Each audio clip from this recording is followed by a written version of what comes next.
Hello, welcome to Life on Pig Row on a cold winter's day. And winter is not the end of gardening. It's actually some of the best jobs to be done in winter, which will set you up for the summer. And what we're doing today is we're going to cut back these hedges. They've got a bit too tall over the last few years and a bit unmanageable. So I'm going to reduce, along with Carol, the height of this hedge. Let's get on. The tools you need for taking back hedges, making them more manageable, starts with this pair of bad boys. They're called loppers, and they'll do anything up to 1 inch if they're a good pair, half an inch if they're not. Now, my favourite tool, if I just plug it down when I'm going to trim hedges in winter, is this. This is a little handheld saw, and you press the button like so.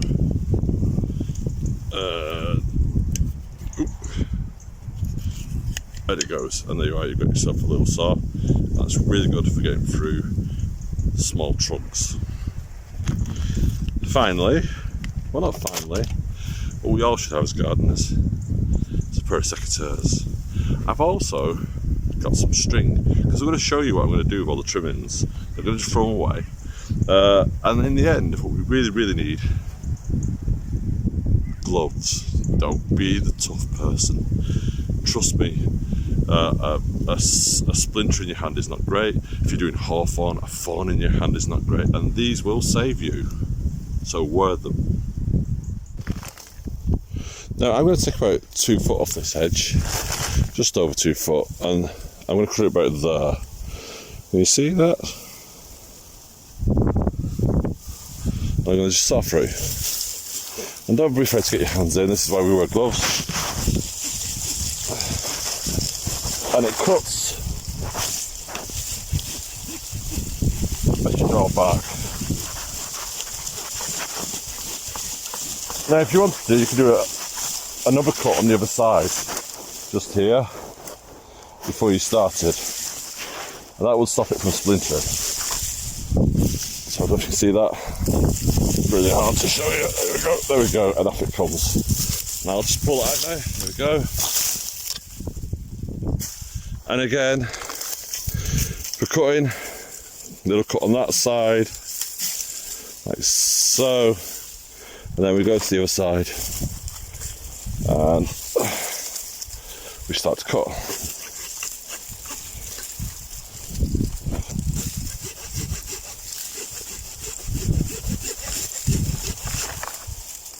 I realise it's probably my elbow just on the camera now. Oh, see, you can hear it splinter. Didn't want that. But I can tidy that up with a pair of secateurs. There we go, out it comes. That's what I'm going to do all the way down the hedge. Now it's really cool today, so I'm only going to do about 10 foot because the cold does take it out of you. Then Carol's going to take over and show you what happens.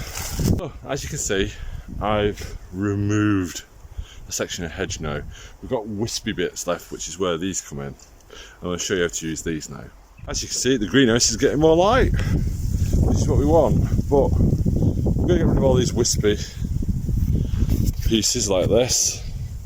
Now we do, we go down to a bud like so, and if you can see it, so see, we go, and off it comes. And you'll see that's about just short of a finger thickness.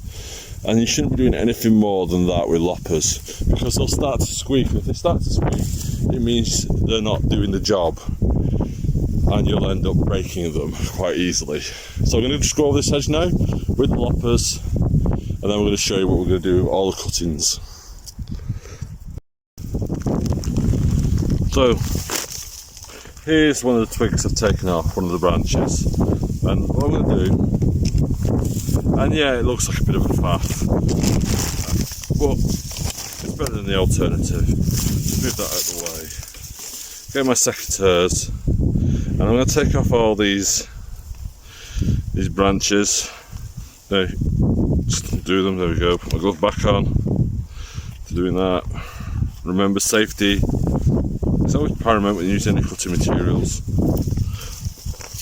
Let's take that off. Put that to the side, I want that in a minute, take that off, like there. I'm going to go up, I'm going to strip it like that, all the thin branches off. So,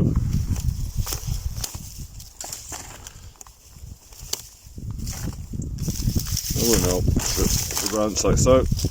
Oh, looks like organised chaos, doesn't it? That one as well. Anything thin. Off we go, off we go. Look at that.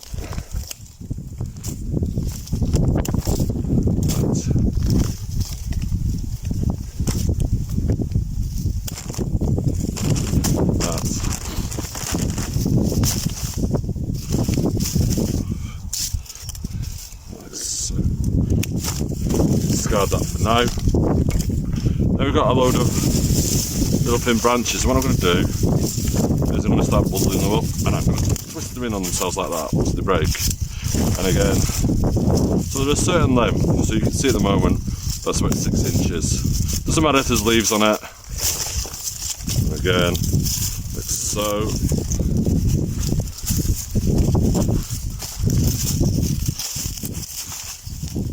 So I've got a nice little bundle like that. So I'm going to take my string.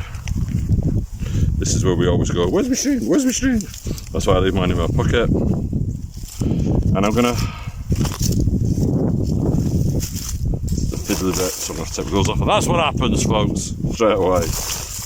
Pings out like so. And you're like, oh god, here we go again. What am I like? Here we go. Get the string in.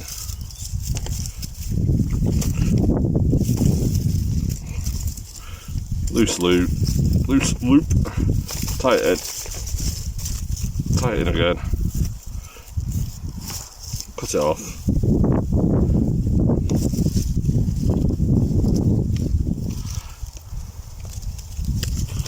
See, there we go.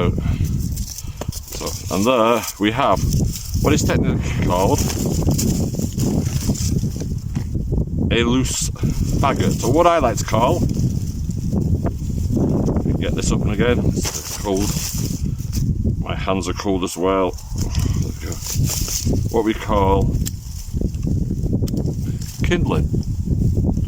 Just, that's what I'm going to do. I'm going to go with a branch, this is going to go in a bag which is here, it's going to get stored in the greenhouse, and next winter I've got all my kindling.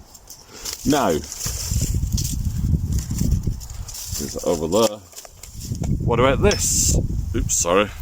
Well, again, if we want to be frugal, we go along and we go 6 inches. Let's cut. There you go, you heard that squeak, shouldn't have done that. That's too thick, that one. Should be okay from here on in.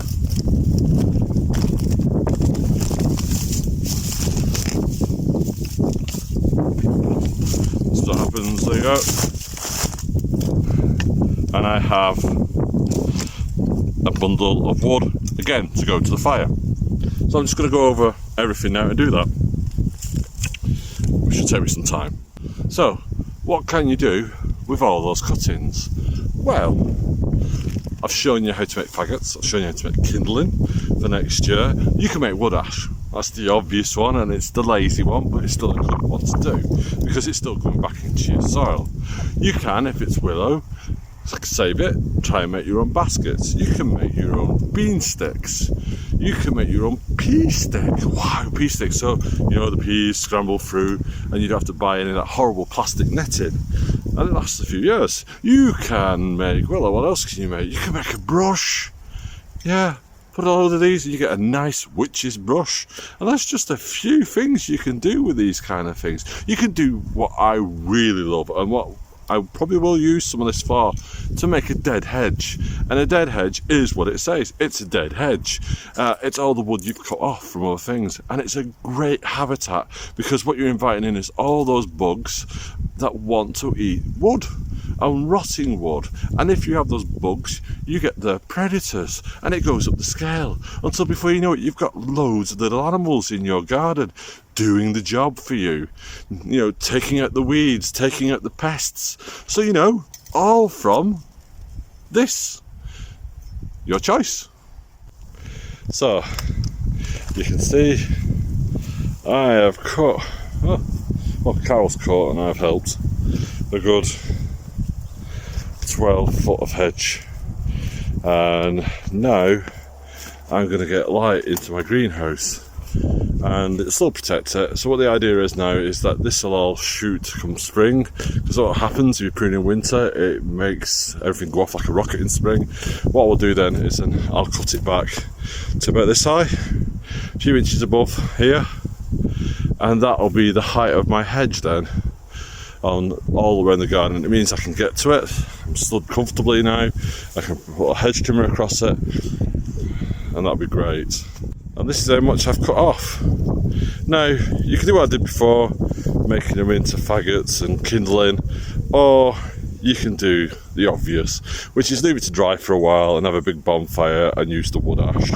If you've got a shredder, shred it and use the wood chips, but for the love of God, use it. And if you can't use it, put it in your council bin, your council green recycle bin, and they'll use it.